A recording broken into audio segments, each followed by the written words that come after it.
À toi qui détiens tout pouvoir, sois louange, honneur et gloire. À toi qui nous as aujourd'hui encore une fois invités dans ta présence, sois honneur, louange et gloire. À toi qui ne cesseras jamais de nous faire du bien, Seigneur mon Dieu, à toi notre roi et notre Dieu, sois louange, honneur et gloire. Seigneur, à tes pieds, Seigneur, encore une fois nous voici. Parce que nous savons que tu es le seul restaurateur et le véritable. Nous savons que tu es le seul capable de nous relever. Nous savons que tu es le seul capable de nous maintenir dans la victoire. Seigneur, c'est pourquoi nous sommes là encore. Fais-nous du bien ce dimanche matin. Seigneur, s'il te plaît, bénis ces instants, bénis ta parole dans nos cœurs. Permets au roi qu'elle trouve la place qu'il faut, Seigneur, et qu'elle produise les effets pour lesquels toi tu l'as envoyé aujourd'hui. Seigneur, s'il te plaît, pense à ceux qui sont encore en route, facilite les déplacements et que ces instants servent à ta gloire et à l'avancement de ton œuvre dans chacune de nos vies. Bénis, Seigneur, chacun de nous au nom de Jésus. Amen. Shalom, shalom, bien-aimés. Nous avons eu une semaine pour moi, très bénie. Une semaine durant laquelle je crois de tout mon cœur que Dieu nous a fait beaucoup de bien. Une semaine qui était sous le thème de la victoire et comment? Ce n'est pas en tâtonnant. La victoire est certaine. Et ce matin, nous allons clôturer avec ce thème. La victoire est certaine. Avant de dire n'importe quoi que ce soit, j'aimerais que nous puissions ouvrir nos Bibles dans Ésaïe chapitre 14. On va juste prendre presque 2 versets. Mais je souhaiterais, si c'est possible, que vous puissiez lire aussi la suite. Parce que le tout concerne la victoire est certaine. Et si nous comprenons ce qui s'est dit dans ces chapitres aussi, nous allons encore marcher plus la tête haute. Ésaïe chapitre 14, 3 à 4, donc juste la première partie des 4, la Bible dit, « Et quand l'Éternel t'aura donné du repos, après tes fatigues et tes agitations, et après la dure servitude qui te fut imposée, alors tu prononceras ces chants sur le roi de Babylone. Et tu diras, et quoi, les tyrans n'est plus, l'oppression a cessé. Pourquoi ça s'est dit comme ça? Parce que la victoire est certaine. Le repos a été donné au peuple d'Israël. Le repos est donné au peuple de Dieu. La victoire est certaine. Mais remarquez avec moi dans ces versets, on dit, après tes fatigues et tes agitations, que des situations qui nous fatiguent, que des agitations, que des moments difficiles, des périodes où tout semble fermé, bloqué, où tout semble difficile. Waouh! Mais Dieu dit, après tout ça, il y aura un temps de repos. Il y aura un temps où tu pourras lever ta main et dire gloire. Il y aura un temps où tu pourras sourire. Bien-aimé dans le Seigneur, notre Dieu nous aime. La victoire est certaine, est une affirmation que personne parmi nous ici ne peut contester. Tu ne peux pas. Même si ta situation dure, tu ne peux pas contester cette affirmation. Pourquoi? L'origine de cette affirmation. L'origine, on ne peut pas le contester. C'est celui qui a le contrôle de tout. Donc, c'est une affirmation incontestée pour tout enfant de Dieu. Mais maintenant, vous savez quoi? Cette certitude-là, cette certitude ne dépend pas de ce que moi je suis, de ce que moi j'ai, de ce que moi j'ai fait. Non, ça dépend du fait que lui, il est Dieu et qu'il l'a déclaré. Il a déclaré que tu es vainqueur. Il a déclaré. Donc, ça ne dépend plus de lui, ça dépend de toi. Comment tu perçois la chose. Frères, sœurs, en réfléchissant, j'ai défini la victoire dans mes mots. J'ai dit, la victoire, c'est la réussite. La victoire, c'est l'accomplissement joyeux d'une attente dans n'importe quel domaine. J'étais malade, je suis guéri, c'est une victoire, n'est-ce pas? J'ai échoué dans mes affaires et maintenant voilà la réussite, c'est une victoire. Je n'avais pas de promotion, j'ai prié, Dieu m'a donné une promotion, m'a donné un emploi, c'est une victoire. C'est pourquoi nous disons que c'est dans n'importe quel domaine. Je n'avais pas de paix dans mon foyer, maintenant j'ai la paix, c'est une victoire. Et cette victoire est certaine lorsque nous sommes du côté de notre Dieu. Waouh! Elle est certaine, frères, sœurs. La victoire est certaine. La victoire que Christ nous donne. J'étais en train de réfléchir et puis je disais à mon mari, je lui ai donné cet exemple. Vous savez, des fois nous débattons de ces choses, nous deux. Je lui ai donné cet exemple. J'ai dit, si j'ai ma maison, ma propre maison, j'ai construit. Elle est très jolie, c'est à moi. Moi et ma famille, bien sûr, c'est à moi. Maintenant, j'ai dit à mon frère ou à ma soeur, parce que toi, tu es dans les besoins, viens habiter dans ma maison. N'est-ce pas? Est-ce que c'est pour autant que cette maison lui appartient? Non, elle m'appartient toujours. Mais je lui ai dit, viens habiter dans ma maison. Et lorsque mon frère et ma soeur viennent habiter dans ma maison, ils se comportent mal. J'ai fait quoi?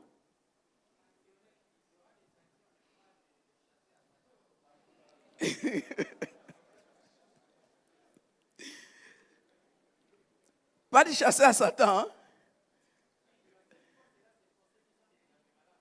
Non, je suis dans une maison physique.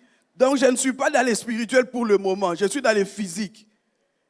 Je vais justement d'abord conseiller, parler. Et en fin de compte, si ça ne va pas, je vais dire quoi? En tout cas, tu ne peux plus habiter avec moi. Hein? Va habiter chez toi. Pourquoi? Parce qu'elle m'appartient.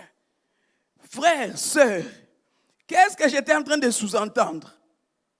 Depuis le jour où tu as reçu Jésus-Christ dans ta vie comme Seigneur et Sauveur, tu ne t'appartiens plus à toi-même. J'aimerais que tu puisses comprendre, ce n'est pas moi qui ai inventé, c'est dans ta Bible. Depuis le jour où tu as reçu Jésus-Christ comme Seigneur et Sauveur, tu ne t'appartiens plus à toi-même. Maintenant, il s'est fait que, vous voyez, les cœurs de l'homme, des fois on a pitié, on a compassion des choses pour lesquelles Jésus n'a même pas compassion. Par ma compassion, j'ai ouvert une porte. Et je commence à subir les conséquences de cette compassion. Et puis, j'ai écrit au propriétaire de la maison. Parce que ce sont les enfants de la maison qui disent, l'oncle, depuis qu'il est venu ici, nous dérange. Maintenant, moi aussi, j'écris au propriétaire de la maison que je suis. Il va regarder, continuer à laisser que celui qui est venu chez moi me continue à m'importuner. Il s'élève. Ses ennemis, sois du bon côté. Sois du bon côté. Dieu sait que la victoire est certaine, bien-aimé. Mais en même temps, il permet les épreuves. Ce que tu traverses là, oh célibat prolongé, oh manque de promotion, oh manque de travail, oh manque d'enfants, oh manque, Dieu permet. Cela ne veut pas dire que Dieu ne te connaît pas. Non, il permet. Il permet. Et vous savez quoi? Il permet et il est le seul capable de te délivrer. Maintenant, toi, tu te bats pourquoi? Tu te bats pourquoi? Il a tout simplement besoin que nous puissions continuer à lui faire confiance. Dans ces moments difficiles-là, que nous soyons comme Job. Comme Job. J'aime beaucoup l'histoire de Job. Dieu qui a donné, Dieu qui fait que tu sois ce que tu es, est au contrôle de ta vie. Il tient ta vie entre ses mains. Mais j'ai aimé aussi ce qu'on nous avait dit ici, dans la semaine. J'aimerais juste reproduire cette partie-là par notre frère qui nous avait dit ça. Il nous avait dit, l'ennemi a ses moyens de nous voler la victoire. Vous vous souvenez? Il a ses moyens. Quand il a commencé à énumérer ses moyens basés sur le livre de Ruth, j'ai dit, waouh! Dieu, chaque jour, tu nous parles. Bien aimé, il a commencé par l'isolement. Elimelech a quitté son pays. Si je commence à expliquer, ça va me prendre trop de temps. Il a mis l'isolement. Mais combien parmi nous, l'ennemi utilise plusieurs moyens pour nous isoler? J'ai commencé à réfléchir. Combien parmi nous, tu étais célibataire, tu t'es marié, il crée l'isolement.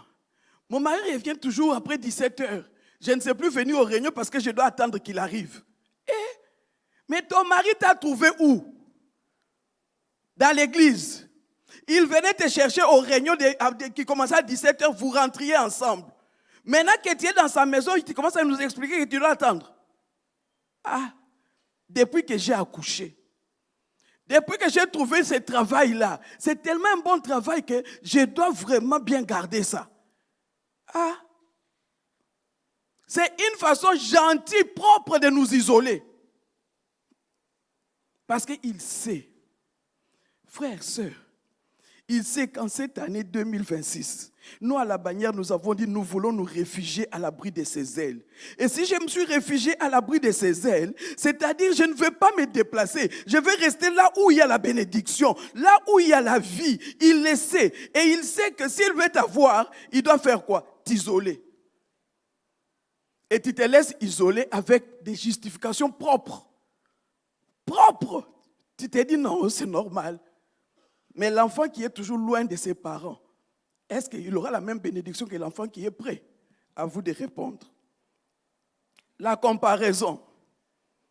Quand je suis arrivé dans cette église, j'ai trouvé, eux ils font, eux ils s'habillent. Et, oh, tu ne viens pas à l'église pour eux, tu viens à l'église pour Dieu. Tu ne viens pas pour les autres. Laisse les autres s'habiller, laisse les autres avoir des voitures, laisse les autres, à chacun sa bénédiction. Dieu sait comment il marche avec chacun de nous. Frères, sœurs, même en ce dimanche matin, même si tu es venu, je ne sais pas, en portant ces babouches que nous appelons communément la gomme, sache que pour Dieu, lui ne voit même pas tes lagommes, lui il voit ton cœur. Et quand il voit ton cœur, il dit, celui-ci c'est un vaillant héros. Si toi tu commences à regarder, non, lui il a porté les habits de $1000, moi j'ai les habits de $10. Non, Dieu te veut tel que tu es. Bien-aimé dans les Seigneurs, ne te compare pas. Ne te compare pas. Dieu ne nous a pas créés tous de la même façon. Ne te compare pas. Oh, on nous a dit aussi la précipitation. J'ai envie de revenir sur tout ça, mais c'est trop. On nous a dit la précipitation. On nous a parlé de la suffisance. Bien-aimé, ça nous vole nos bénédictions. Tu es pressé d'aller où? Tu es trop suffisant. Pourquoi? C'est que tu es, c'est Dieu qui t'a donné. Il n'y a pas de raison. Bien-aimé, les combats que tu es en train de traverser, la situation que tu es en train d'endurer, si tu sais toi-même pertinemment bien que tu appartiens à Dieu, que tu as déjà reçu Jésus-Christ dans ton cœur comme Seigneur et Sauveur, si tu ne l'as pas encore fait, aujourd'hui sera une bonne occasion pour que tu puisses le faire. Bien-aimé, quelle que soit la difficulté que tu traverses, j'aimerais te dire en ce dimanche matin, tiens ferme, accroche-toi à Jésus. Reste encore caché à l'abri de ses ailes. Bien-aimé, j'aimerais te dire ça ce dimanche matin. Ce n'est pas le problème que tu as qui peut changer la situation. Oh, ce matin, on vient de changer. Non, lui, il va rester Dieu. Ce n'est pas parce que moi, je le loue. Ce n'est pas parce que moi, je change de conditions, je change quoi que ce soit que lui change. Non, lui restera Dieu. C'est moi qui évolue. C'est moi qui change et lui veut m'aider moi dans mon changement. Tiens ferme, bien-aimé. Tiens ferme. Mais nous sommes en train de dire la victoire est certaine. La victoire est certaine. Pourquoi? Moi, je vous propose seulement 4 raisons. J'espère que je ne vais pas trop commenter parce qu'on n'a pas beaucoup de temps. Pourquoi la victoire est certaine? Parce que, c'est ce que nous sommes en train de faire tout au long de cette année. Psaume 61, verset 5. Nous sommes réfugiés à l'abri de ses ailes. Si tu te réfugies à l'abri de ses ailes, si tu ne souris pas aujourd'hui, demain. Si demain tu n'as pas encore souri, après-demain. Attends-toi à la victoire.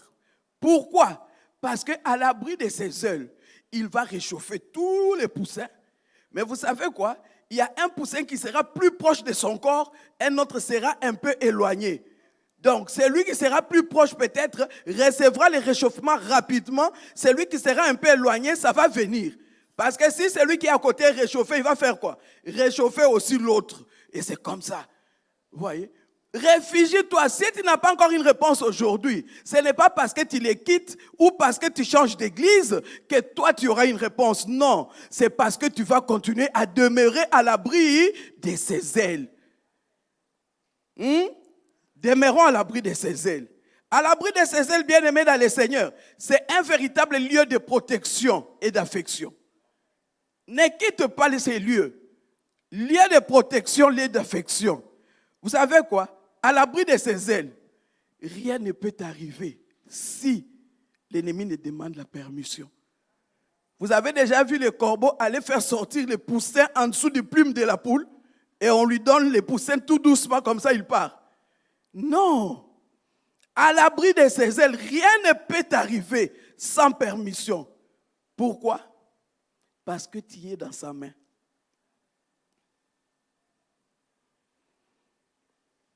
Ésaïe 49, 16. Voici, je t'ai gravé sur mes mains. Tes murs sont constamment ou toujours devant mes yeux. Tu es où toi? Tu es gravé où? Dans la main de l'Éternel? Ou tu es gravé où? Si tu es gravé dans la main de l'Éternel, tu es au bon endroit. Bien-aimés, puisque nous sommes réfugiés, les combats, ce n'est pas pour nous, c'est à l'Éternel. Et lui, il dit, garde silence, reste tranquille à l'abri de mes ailes. Ne bouge pas trop, ne t'agite pas, reste tranquille. Pourquoi? Parce que l'Éternel combattra pour toi. Il a plus de force que toi. Il connaît les meilleures stratégies. Il a tout. Toi, tu vas faire quoi? Il combat pour toi. Bien-aimé dans les Seigneurs, il y a plusieurs autres idées dans ces réfugiés. Mais j'ai pris seulement ces trois-là. Si tu es bien caché là, sache que tu es au meilleur endroit. Mais si tu es un pied dedans, un pied dehors, le corbeau va te tirer seulement par la patte qui est dehors. Vrai ou faux? Donc, fais tout pour entrer complètement. Si tu n'étais pas encore bien entré à l'abri de ses ailes, entre aujourd'hui. Ce n'est pas encore trop tard. Deuxième chose, deuxième raison pour laquelle la victoire est certaine. Il n'a jamais confondu ceux qui se confient en lui. Jamais confondu. Peut-être que toi, tu crois que tu es dans la confusion parce que ça dure et les gens commencent à se moquer de toi. Non, il permet que les gens se moquent de toi pour qu'il fasse éclater sa gloire. C'est pourquoi toi ne regardes pas ça seulement en baissant la tête et en pleurant, en t'isolant et en te comparant. Non, ce n'est pas parce que hier vous avez eu les mêmes problèmes que l'autre a la solution. Toi, tu n'as pas encore de solution. Tu vas dire, Dieu ne me connaît pas, Dieu m'a abandonné. Il n'a jamais abandonné ceux qui se confient en lui. Jamais. Jamais. Quelle que soit la durée, Dieu va rester toujours fidèle. Bien-aimé dans le Seigneur, je ne connais pas ta marche, je ne connais pas ton problème. Je ne sais pas pourquoi tu pleures, je ne sais pas. Mais la Bible me dit ceci dans le psaume 25, 3. Tous ceux qui espèrent en toi ne seront point confondus. Tu espères en qui? Aujourd'hui, tu espères en l'Éternel. Quand tu vas sortir d'ici, tu vas te souvenir de ton oncle là qui est ministre. Et puis tu vas dire, non, je vais aller chez mon oncle, il va me donner l'argent pour aller à l'hôpital. Je vais aller chez mon oncle, il va me donner. Mais tu as crié à l'Éternel. Tu n'as pas attendu la réponse de l'Éternel. Tu commences à chercher tes propres solutions. Frères, sœurs, faisons-lui confiance. Comme j'aime le dire, un des mots clés dans la Bible, c'est la confiance. Faisons-lui confiance. Des fois, c'est dur. Des fois, ça sera avec larmes. Mais lui attend de nous une seule chose, que nous puissions lui faire confiance. Le psaume 3.3 dit, « Tu es ma gloire, tu relèves ma tête. » Cette phrase intervient dans un contexte des combats, des difficultés, des moments compliqués. Et le psalmiste dit, tu es ma gloire, tu relèves ma tête. Oui, au milieu de toutes ces tribulations, au milieu de toutes ces agitations, au milieu de tous ces problèmes, au milieu de tous ces questionnements, toi tu es ma gloire et tu relèves ma tête. Une personne qui a la tête relevée, c'est une personne qui marche dans la victoire. Ce n'est pas n'importe qui. Frères, sœurs, comment toi tu es venu ce dimanche matin? Il est capable de relever ta tête. Quelle que soit la condition, quel que soit le problème, il est capable de relever ta tête. Proverbe 24, 16. Proverbe 24, 16 dit ceci. Car 7 fois les justes tombent. Et il fait quoi? Il se relève.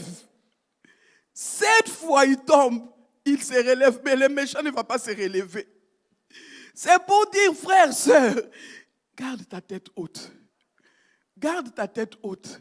Marche dans la crainte de son nom.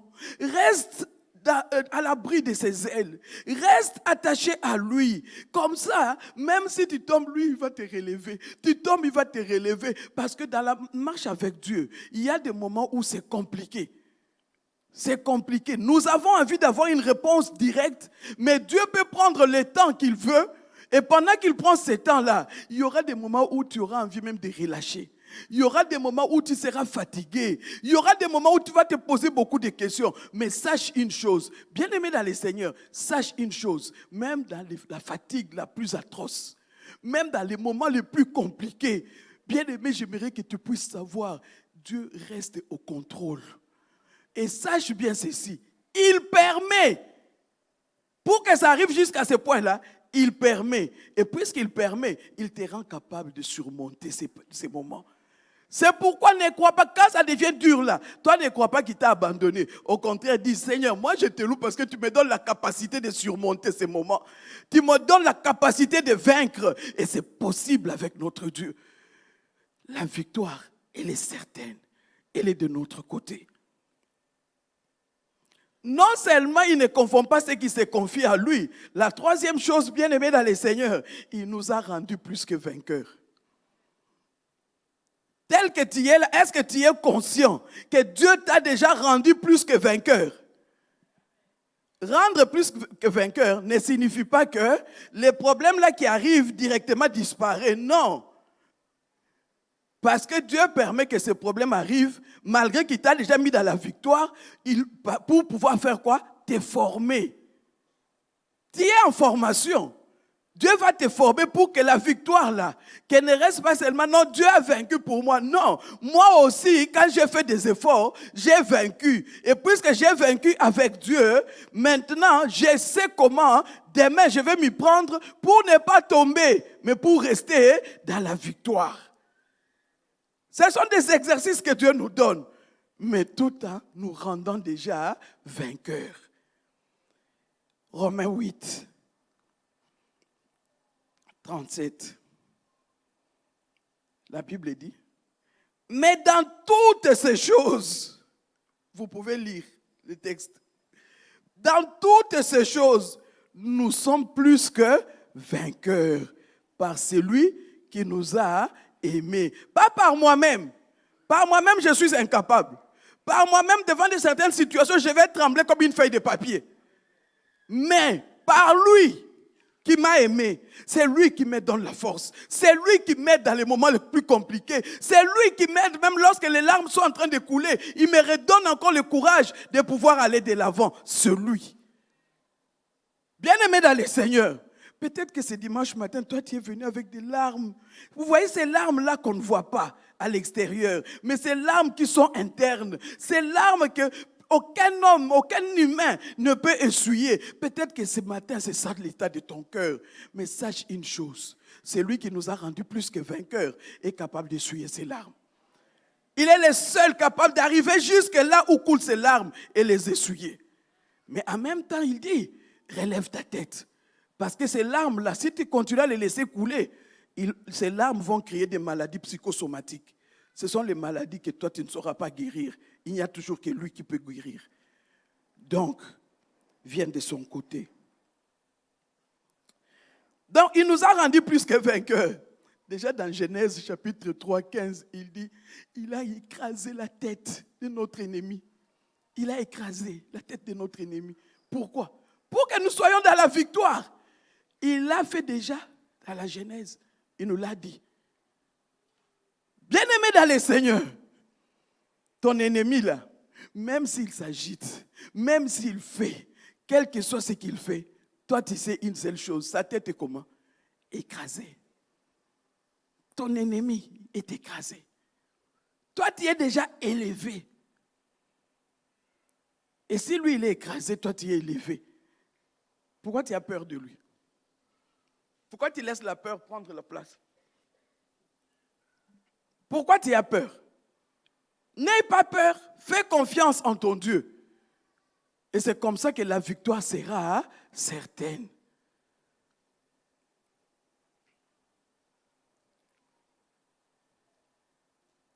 Il nous a rendus plus que vainqueurs. Une autre chose qui le montre, Colossiens 2, 13 à 15, que vous pourrez lire. La Bible dit, il a déchiré l'acte dont les ordonnances nous condamnaient. Cet acte-là, moi tel que je suis, si Christ ne me l'avait pas dit, je ne l'ai jamais vu. Qui a déjà vu l'acte dont les ordonnances les condamnaient? Moi, je n'ai pas vu cet acte. Toi aussi, je ne crois pas que tu aies vu cet acte. Mais par amour pour toi et moi, pour nous maintenir dans la victoire, il a fait quoi? Il a déchiré. C'est-à-dire, moi et toi, nous venons par la foi et nous croyons par la foi que la victoire est où? Elle est certaine et elle est de mon côté. Puisque moi, je suis libéré, par pure grâce, tout ce que lui me dit, il dit seulement, toi fais quoi? Reçois-moi. Toi fais quoi? Donne-moi la place qu'il faut dans ton cœur. Toi fais quoi? Crois en moi. Aie foi en moi. Et quand moi je fais ces choses, lui il déchire l'acte dont les ordonnances me condamnaient. Bien-aimé dans le Seigneur, même si dans la famille on avait déjà dit, dans cette famille ici, personne ne va se marier. Personne ne trouvera un bon emploi. Personne ne pourra avoir des enfants. Personne ne pourra atteindre je ne sais pas quel âge. Personne, tout ce qu'on avait déjà arrêté dans la famille. Tout ça, cette ordonnance-là, Christ a fait quoi? J'espère que tu le crois. C'est simple avec Dieu, c'est croire. Parce que dans toutes nos familles ici, il y a eu à manger et à boire. Ah, ces couples-là n'avaient pas d'enfants. Ils sont partis chez les féticheurs. Les féticheurs ont fait des fétiches et les enfants qui sont venus. Et peut-être c'était toi le premier-né.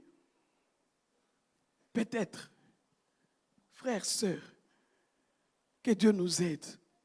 Que nous puissions savoir ces choses. L'acte là, dont les ordonnances me condamnaient. Non seulement il a déchiré cet acte. Éphésiens 2,6 va m'ajouter quelque chose que j'aime aussi. Éphésiens 2,6 ajoute ceci. Il nous a fait asseoir avec lui dans les lieux célestes. C'est-à-dire tel que toi tu es là. Tu es dans le monde mais tu n'es pas du monde. Tu es dans le monde, les gens te voient, on t'appelle Yaya, papa, maman. Mais la réalité, c'est que tu es assis avec Christ dans les lieux célestes. Maintenant, imaginez, toi, tu es là dans les lieux célestes. Et l'ennemi et les problèmes de ce monde sont en train de déranger seulement ta caracasse qui est dans ce monde. Et toi, tu fais quoi? Toi-même, tu dis, ok, attendez d'abord. Moi, je quitte les lieux célestes pour venir d'abord dans les lieux terrestres afin de gérer mon problème. Après quoi, je vais remonter. Alors que celui qui t'a fait asseoir avec lui dans les lieux célestes dit, reste tranquille. Moi, je connais comment j'ai fait pour que toi, tu viennes t'asseoir ici. Laisse-moi aller gérer ce qui se passe là-bas. Mais toi, tu dis non, moi-même, je vais aller gérer. Tu déposes ta Bible, tu commences à te chamailler, tu te bats, tu fais des délestages spirituels, tu fais tout ce que tu veux, alors que tu es assis au bon endroit. Frères, sœurs, Est-ce que tu peux faire un effort à partir de maintenant qu'on est en train de clôturer? La victoire est certaine pour que tu restes assis. Que tu restes assis là-bas. Une personne qui est assise là-bas va voir que son comportement sera différent du comportement des gens du monde. C'est un des moyens pour savoir est-ce que je suis réellement là-bas.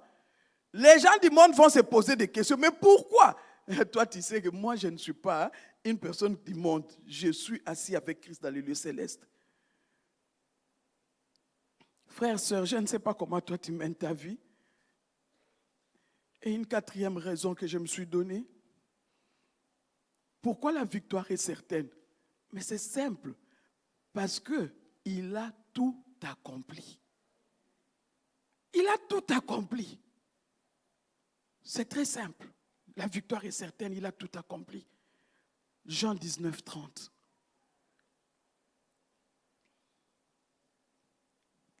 Que ce soit en termes de salut par rapport à la conversion, il a tout accompli. Il y a des exemples légion dans la Bible. En termes de guérison, que ce soit physique ou spirituel, il a tout accompli. Et c'est là où je me pose la question.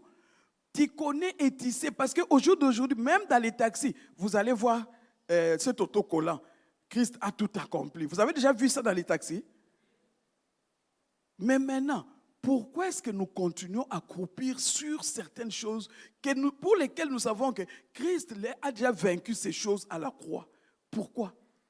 Et pourquoi tu vas continuer à vivre, toi, sous les jougs de l'ennemi, alors que tu sais que Christ a déjà tout accompli à la croix? Pourquoi?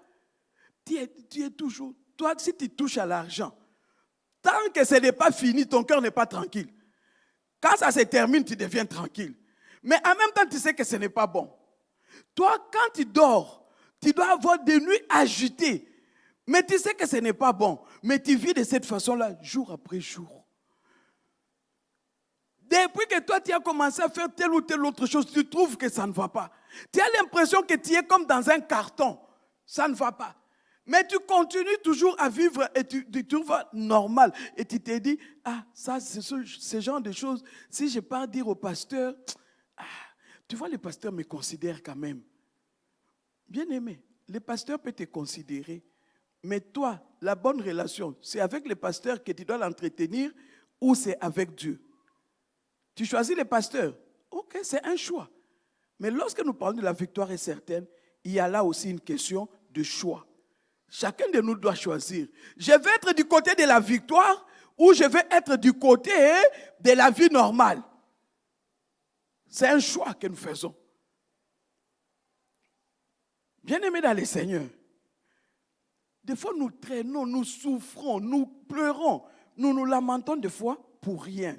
Et pourtant, Dieu dans son amour nous dit déjà dans les psaumes 23, 6. Parce qu'il a tout accompli.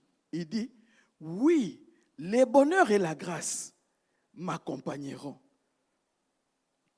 tous les jours de ma vie. Et j'habiterai dans la maison de l'Éternel jusqu'à la fin de mes jours. Lui, il dit déjà que tous les jours de ta vie, parce que tu es vainqueur, parce que la victoire est certaine, la victoire est de ton côté, lui, il dit déjà, les bonheurs et la grâce feront quoi? Ils vont t'accompagner tous les jours. Mais toi, tous les jours, c'est larmes après larmes. Tous les jours, tu es toujours en train de pleurer. Pourquoi tu pleures? Pourquoi tu pleures? Pourquoi? Alors qu'il a dit aussi, venez à moi, vous tous qui êtes fatigués et chargés, et je vous donnerai du repos. Frères, sœurs, j'aimerais conclure.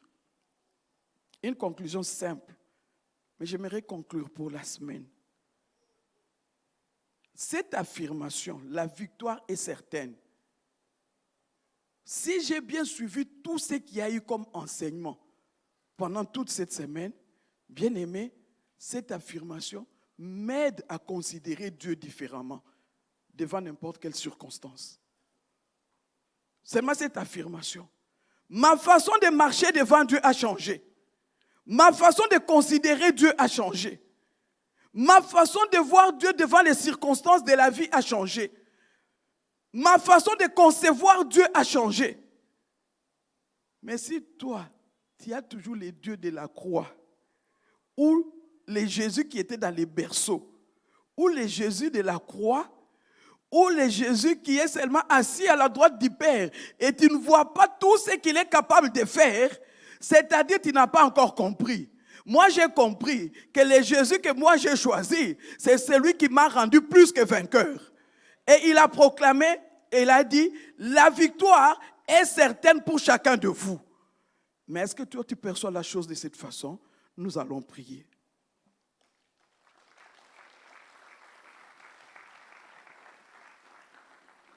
Élève ta voix et commence à parler à Dieu.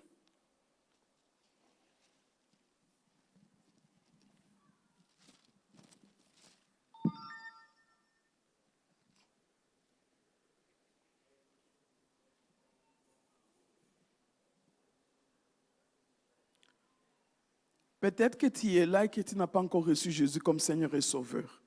C'est le point de départ de tout. Tu peux t'élever avec tous les amis qui, pour une raison ou une autre, veulent qu'on puisse prier pour eux. Vous pouvez vous lever aussi et nous allons prier ensemble pour vous. Y a-t-il quelqu'un qui aimerait qu'on prie ensemble? Tu veux recevoir Jésus-Christ comme Seigneur et Sauveur? Tu veux qu'on prie ensemble avec toi? Peut-être que toi, tu te poses des questions parce que tu trouves que tu n'es pas dans la victoire. Tout ce que nous sommes en train de dire ici, c'est bien beau, mais toi, tu n'as pas vraiment vécu ça. Tu peux te lever. Merci, bien-aimé. Merci à vous qui vous levez. Merci. Y a-t-il quelqu'un d'autre? Merci. Merci. Dieu te voit, Dieu te connaît. Et si ça te demande même de voir les pasteurs dans la semaine, n'hésite pas. Dieu te voit, Dieu te connaît. Merci, merci bien-aimé. Merci à vous qui vous levez. Y a-t-il encore quelqu'un d'autre avant que nous ne puissions prier? Merci. Merci, merci bien-aimé, merci. Merci. Merci. Alors que tu te lèves, tu dis au Seigneur, quel est le cri de ton cœur? Quel est le besoin que toi tu mets devant lui? Tu veux qu'il intervienne en ta faveur en quoi faisant? Lui, il veut te donner la main d'association pour marcher avec toi dans la victoire. Merci. Merci à vous qui vous mettez debout. Merci. Dieu vous voit, Dieu vous connaît. Merci. Merci. Dieu vous voit, Dieu vous connaît. Dites au Seigneur, quel est le désir de votre cœur? Qu'est-ce que vous aimeriez qu'il puisse faire pour vous? Merci. Le Seigneur vous voit, le Seigneur vous connaît. Vous avez besoin de la victoire dans quel domaine? Vous avez besoin de sa visitation dans quel domaine? Il est là pour intervenir en notre faveur. Seigneur, tu vois tous ces bien-aimés qui se sont levés. Ma prière est levée de mon cœur et que tu leur accordes ta grâce et ta victoire. Afin que dès ce dimanche, Seigneur mon Dieu, ils t'expérimentent sous une autre dimension. Éternel, s'il te plaît, tu connais les cris de chaque cœur. Rencontre-les, Seigneur, et permets que, Seigneur mon Dieu, tu puisses jouir de ta grâce. Merci de faire du bien à tes enfants. Merci, Roi de gloire. Juste pendant une minute, bien-aimés, nous allons tous nous mettre debout. S'il vous plaît, nous nous mettons debout. Nous allons élever nos voix, demander au Seigneur qu'il nous aide à demeurer dans la victoire, à continuer à croire que la victoire est certaine. Même devant nos combats, nos difficultés, nos tribulations, que nous puissions continuer à croire que la victoire est certaine. Élève ta voix et parle à ton Dieu.